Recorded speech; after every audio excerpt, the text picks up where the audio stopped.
Capítulo 2 Empório do Açúcar. Passaram-se muitos anos antes que a coroa portuguesa desse fé do Brasil.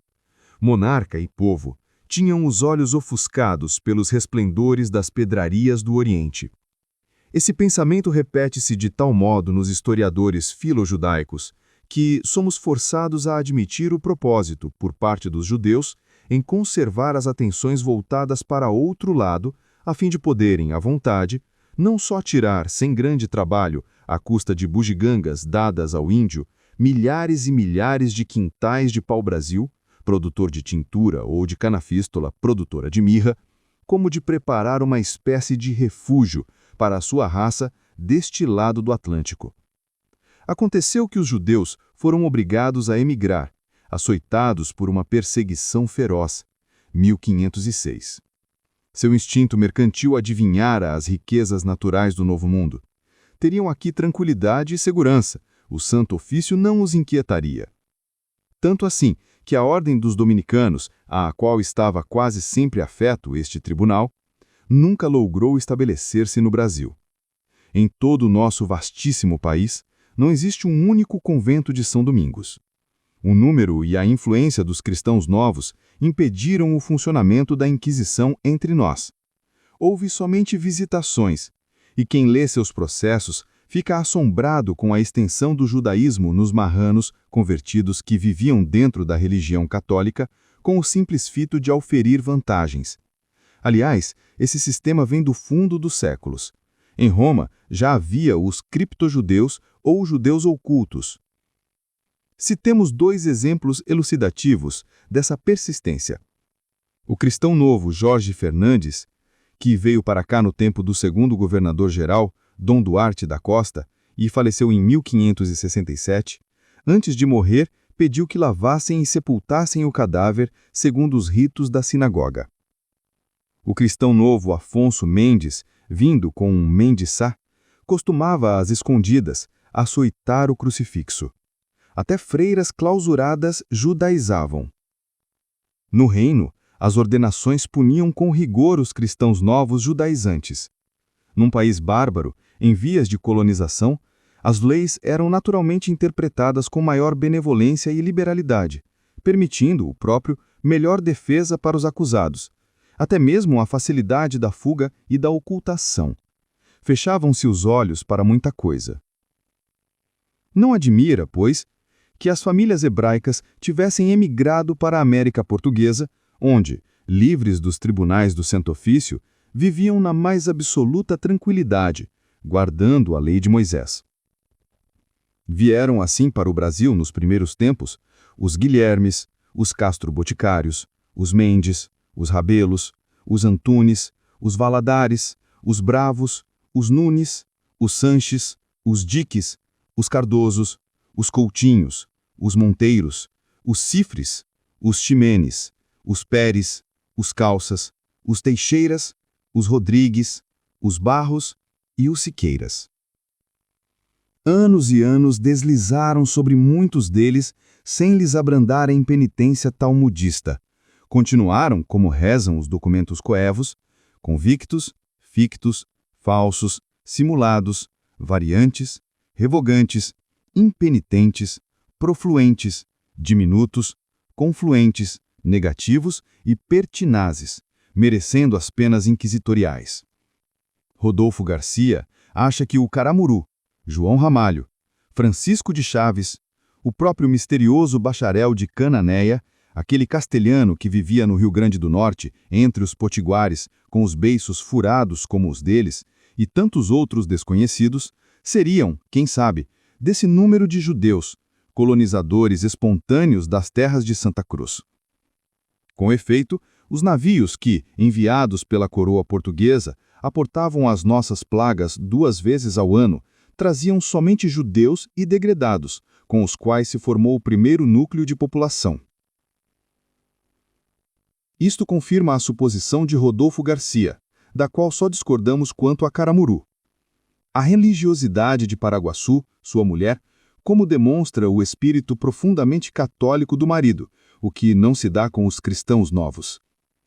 Vede como João Ramalho, por exemplo, se obstina em não praticar o culto católico e entra em luta contra os padres da Companhia de Jesus. O monopólio da madeira de tinturaria, habilmente conseguido por Fernando de Noronha e seu grupo, vivia de alimentar a desatenção do rei Dom Manuel quanto ao Brasil, levando-o só a dar tento aos negócios da Índia. Enquanto isso, por via da proibição do comércio do pau de tinta com o Oriente, o consórcio judaico ia se enchendo de ouro. Cada quintal da madeira posta em Lisboa ficava com todas as despesas por meio ducado. Era vendido em Flandres por 7,5 a 3 ducados. Lucro formidável. Esse lucro atraía, naturalmente, a cobiça dos corsários europeus, sobretudo de epeses e maluínos. Seus barcos percorriam a costa, arrivavam às abras e enseadas, comercializando com o gentil e carregando o Brasil. Não era mais unicamente o judeu luso que exercia a função comercial do Brasil. Outros a disputavam, franceses, alemães, espanhóis, ingleses, e entre eles, muitos judeus dessas procedências. Aí, os sócios de Fernando de Noronha e ele mesmo, de certo, compreenderam que era necessário reagir contra os piratas ousados que vinham de Honfleur, Dieppe, Saint-Malo, Saint-Lucar e outros portos para a Terra dos Papagaios, considerada res nulli. Para comerciar e lucrar, os judeus do grupo Noronha estavam sempre prontos.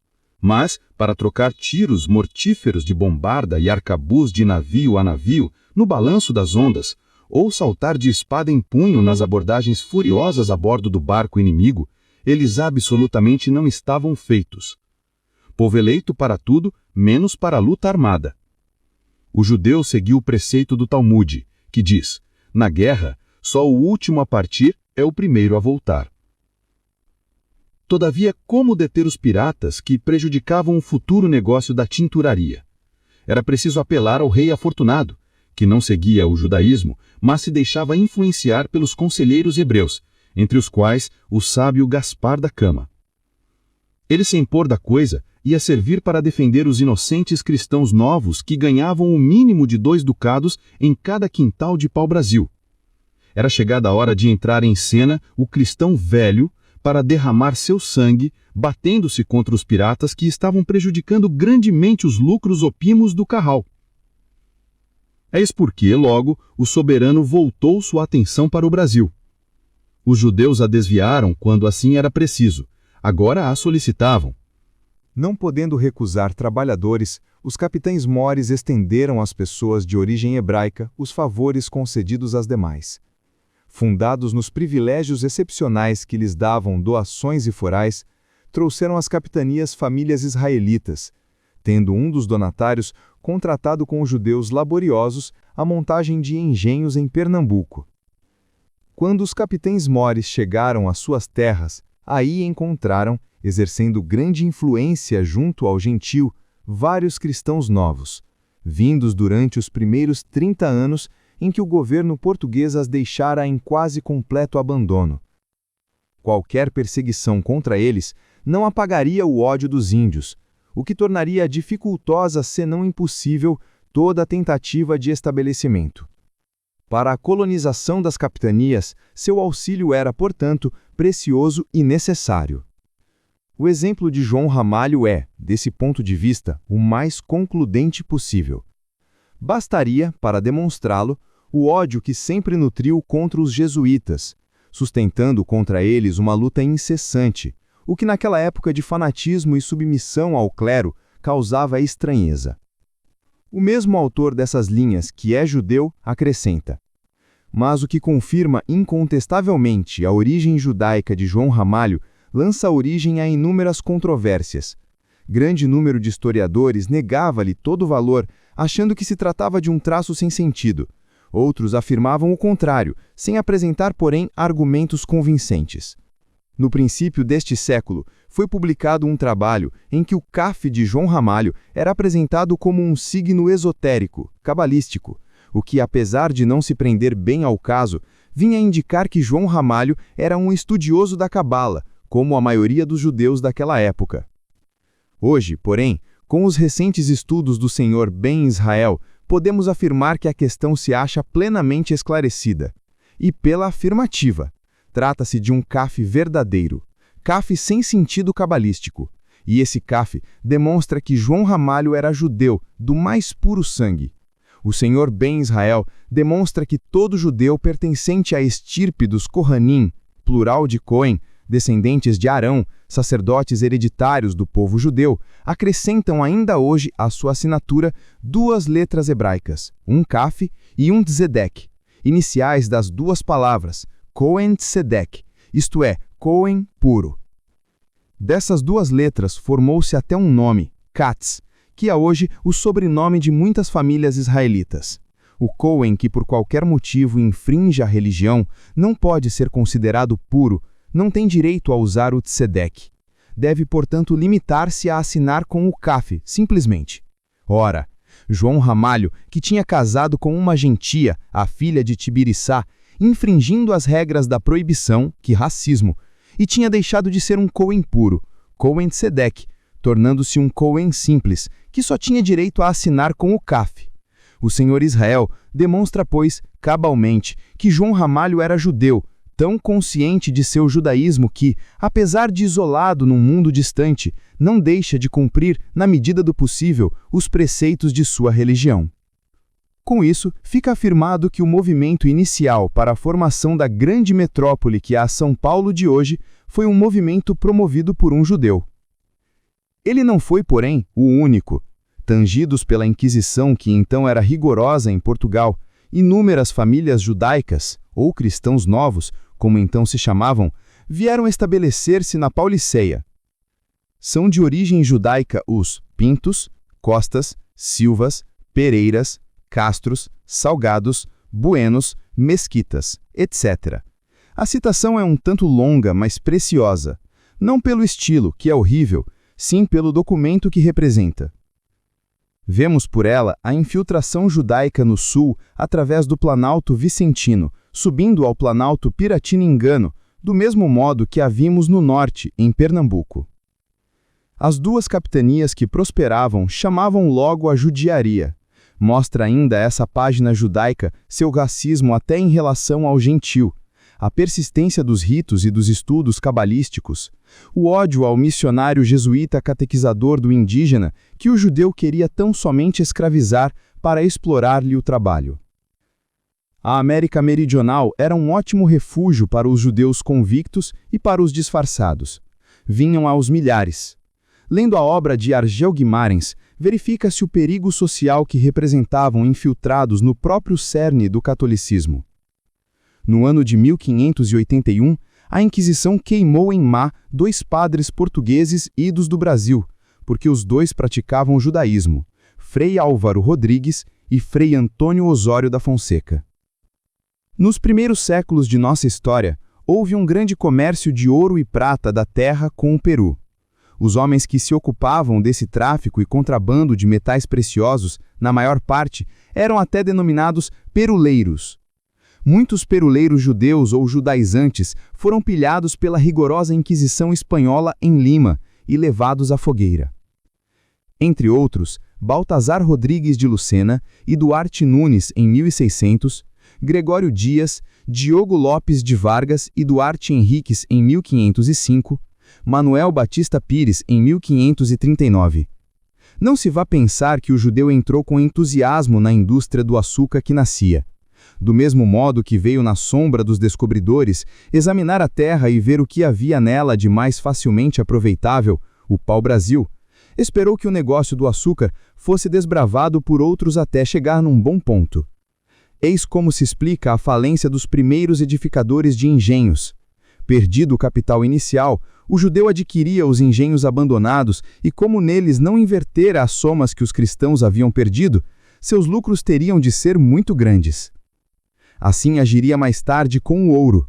O bandeirante audaz descobria, após 1000 tormentos, as lavras, eles se apoderavam delas, depois, pela traição. Toda a história do Brasil é assim, uma aparência, o idealismo construtor do português, do mameluco e do brasileiro, dos cristãos. Uma realidade, o utilitarismo oculto do judeu, explorando as obras do idealismo alheio. Os agricultores, os guerreiros, diz o imparcial João Lúcio de Azevedo, são os elementos produtores e construtores das pátrias. O judeu não é agricultor nem guerreiro. Vejam o quadro dos desbravadores, dos bandeirantes do açúcar, pintado por Pedro Calmon. Fracassaram todas as empresas de grandes cabeçadas, início do desenvolvimento mundial do comércio, que se aplicaram a explorá-los, ou porque os portugueses só sabiam trabalhar para si, para capitalistas, que a moda da Holanda esperavam em Lisboa o seu provento, ou porque não se anteciparam aos trabalhos um reconhecimento da terra e sua efetiva ocupação. Assim, em Ilhéus, Lucas Giraldes, que comprou a capitania do seu donatário, fez edificar 8 engenhos, e tanto foi roubado pelo feitor, que depois se estabeleceu no recôncavo com engenho próprio, como pelos aimorés, que tudo perdeu. Em Porto Seguro, o Duque de Aveiro, que adquiriu a capitania ao seu dono, igualmente mandou construir vários engenhos que pereceram. Vasco Fernandes Coutinho, donatário do Espírito Santo e homem opulento, inverteu a riqueza granjeada na Índia em engenhos poderosos, e desta forma lhes atacou o gentil que morreu em lençol pela mortalha. Desgraça maior ocorreu ao capitão da Bahia, que, posto numa boa frota sua fortuna, começou 2 engenhos que foram demolidos pelos tupinambás e acabou trucidado por eles. A indústria do açúcar, porém, progrediu admiravelmente em 2 capitanias, Pernambuco e São Vicente. Os engenhos eram movidos por água ou por bois. A lavura da cana era feita primitivamente pelos índios escravizados, depois pela escravaria africana. Maquinário simples, de fácil montagem, de fácil reparo e de custo relativamente baixo. Mão de obra abundante e barata. O açúcar começou a criar para o judaísmo negócio novo e lucrativo, o tráfico dos negros. O açúcar era negociado com os mercados das Flandres desde 1532, quando Martim Afonso Souza se associara ao holandês Erasmus Schetz, cujo engenho, 60 anos mais tarde, valeria 14.000 ducados. Dom João III via com bons olhos essa nova fonte de riqueza ultramarina e mandava passar ao Brasil vários lavradores de cana das Ilhas da Madeira e Cabo Verde. O fidalgo agricultor, o gentleman confanhar, o homem riqueza social de todos os países, ligado profundamente à terra pela tradição, pela alma e pelo interesse, encontramo-lo sempre no Brasil colonial, encabeçando todas as iniciativas com sua coragem e seu idealismo. À sua sombra caminhava agachado, o judeu negociando, buscando o proveito de suas conquistas com o maior e menor risco possível. Duarte Coelho é quem manda em Pernambuco buscar homens práticos, isto é, técnicos no reino, nas Canárias e na Galiza, à sua custa, para montar os engenhos. São homens práticos os que iniciam o plantio de cana na Bahia, vencendo as dificuldades, e o nome usual de senhor de engenho, transmitido até nossos dias, tem um sabor de título nobiliárquico. Diz o Diálogos das Grandezas do Brasil que o soberano o dava em cartas e provisões. Assim se formou nossa primeira aristocracia rural. A esse novo feudalismo não faltou até uma das mais comuns e interessantes instituições de caráter socialista da Idade Média. Havia os engenhos reais, idênticos ao Lagar do Príncipe, em Portugal. Depois de caído Portugal sob o domínio espanhol, o número de famílias judaicas no Brasil não cessou de aumentar. No reinado de Filipe III, o alvará de 4 de abril de 1601, conseguido pelo Carral, a peso de ouro, e a bula papal de 23 de agosto de 1604, que custou à judiaria 1.600.000 cruzados, permitiram aos cristãos novos deixarem as terras peninsulares e sair dos cárceres inquisitoriais. Mal se apanhavam soltos, foram vendendo e fugindo. Assim, quando veio a cobrança do que haviam prometido dar pelo alvará e pela bula, o rei não conseguiu receber nem a metade. Indignado, o soberano revogou a licença de saída e estabeleceu a obrigatoriedade de uma provisão real para cada imigrante, com quitação que a fazenda devia a cada israelita pela sua quota.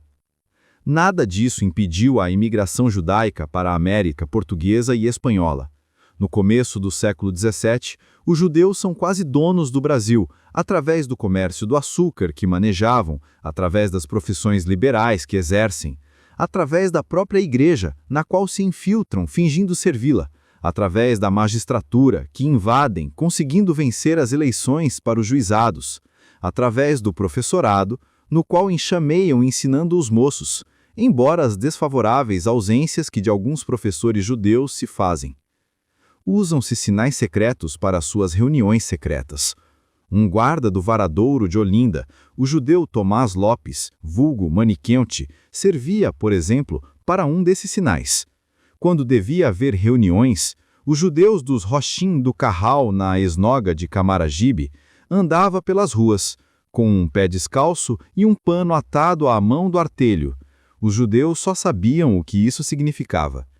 Daí a necessidade das visitações do Santo Ofício desde 1593 e as proibições da coroa, em 1624, sobre negócios e ensino. De novo, o ouro judaico tilintou aos ouvidos do monarca espanhol, mundano e dissipador. Uma lei de 1629 permitiu a saída de judeus e conversos, que se derramaram pelo Brasil e Holanda. As ligações entre as comunidades de lá e as de cá vão permitir a conquista e ocupação do Nordeste pela Companhia das Índias Ocidentais e as grandes negociatas de açúcar, como veremos oportunamente. Já os holandeses eram os transportadores do açúcar graças à barateza dos fretes marítimos. Sob a capa de negociantes de Lisboa, Porto e Viana, como diz Frei Vicente do Salvador, os judeus portugueses se entendiam com os de Flandres, também de origem portuguesa, do mesmo modo que com os dos engenhos brasileiros. Da Holanda se mandavam por ano para o Brasil 3 a 4 mil Bíblias em hebraico, como já vimos que eram mandadas para a Índia, o que documentam as denunciações do Santo Ofício. Para o Brasil e para a Europa, o século XVI fora o do pau de tinta, das anilinas, por assim dizer. O século XVII foi o do açúcar. Nas primeiras décadas do centenário, o desenvolvimento da indústria açucareira se tornou impetuoso. Em 1610, segundo um viajante observador, era o único meio de vida. Os preços subiam ao ponto de criar nos senhores de engenho esse delírio de gastos, grandezas e luxo que vimos contemporaneamente nos donos dos seringais da Amazônia e nos fazendeiros de café. É o que dizem os cronistas Cardim, Soares, Barleaus e Frei Vicente. Segundo os estudos de J. Lúcio de Azevedo, em 1610, a produção de açúcar foi de 735 mil arrobas, no valor de 1.500 contos, soma respeitável para a época. O trabalho braçal do escravo, a fortuna dos fidalgos e sua iniciativa, bem como as de outros portugueses cristãos, criaram no Brasil o Empório do Açúcar. Nas trevas, unindo-los de Portugal, os da colônia nascente e os da Holanda, pelos seus carraus, os judeus exploram essa riqueza como intermediários, armadores, especuladores, fornecedores de capitais e onzeneiros cruéis. Mas isso ainda não é o bastante para eles. Aspiravam possuir o empório, dominá-lo completamente, fazer pesar sua mão de ferro sobre os ricos senhores de engenho, orgulhosos de sua linhagem e de sua crença, e tirar vingança dos soberanos peninsulares, arrancando o precioso florão de sua coroa. Os Estados Gerais da Holanda, regurgitando de ouro judaico, podiam iniciar a desagregação do Império Colonial Luso-Espanhol, conquistando o Brasil, terra do açúcar, e Angola, terra do escravo que plantava cana, aquém e além Atlântico. Que tem sido sempre o judeu, senão o fermento desagregador dos impérios e das civilizações? Ele não faltaria ao chamamento do seu destino se não tentasse abocanhar o empório do açúcar com expedições pagas e companhias organizadas com um dinheiro ganho, com o próprio açúcar?